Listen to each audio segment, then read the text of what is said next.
Hi, I'm with Richard Vine, who's going to be um, deeply involved with the next Worlds. It's going to be in Thailand, and we're just going to talk about it so that the people who aren't here will learn more about it. Sure. Well, first of all, of course, Thailand is capital city Bangkok, which is one of the major airports in the world. You can fly to Bangkok from almost anywhere. Two flights will crack it.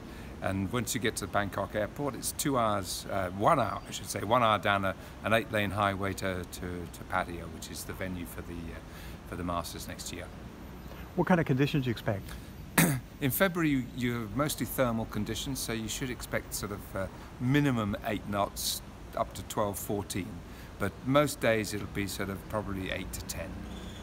Okay, you'd mentioned that people arrive early. Will they be able to get boats to train? Sure. I mean, Varuna does have its own boat fleet for rental, and of course there will be boats supplied by Element 6, just as they have here in Vayata. But if you feel like seeing a bit more of Thailand when you're over there, why not drop over to my club, which is on the other side of the Gulf in a place called Hua Hin, and we'll certainly look after any Masters sailors coming there. What kind of conditions? What kind of waves? What can people expect? What should they train for? You'll certainly get waves. There's no problem about that. On my side of the Gulf, we get bigger waves, but on the Varuna side, it's between two islands, so you get a bit of tide, a bit of current, but there's certainly waves. You certainly will need to learn how to surf. How can we get more information?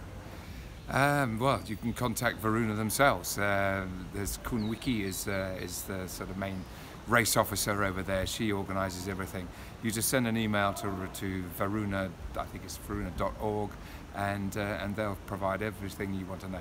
They have their own accommodation on site, literally just behind the bar. You can walk from the bar to your room in about 30 paces.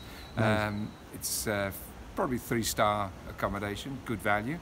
And the beds are really comfortable. And if you want to go up a bit, there's another hotel called the Montra, right on site. It uses the same entrance as the club. That's more of a 4-star hotel, probably a little bit more expensive, but I think Varuna rooms are between 50 and 60 bucks a night. Montra will probably be near 120, 130 a night. But in that area, if you go on booking.com, you can find within 500 meters, you could probably find 30 other different accommodation types, from apartments to hotels to everything. So it's really well supplied with accommodation. Excellent. Well, Pam and I look forward to seeing you then. I'll be there. Yeah. I'll be there. I'll be the person everybody can beat. Thanks, Richard. Thanks. Okay.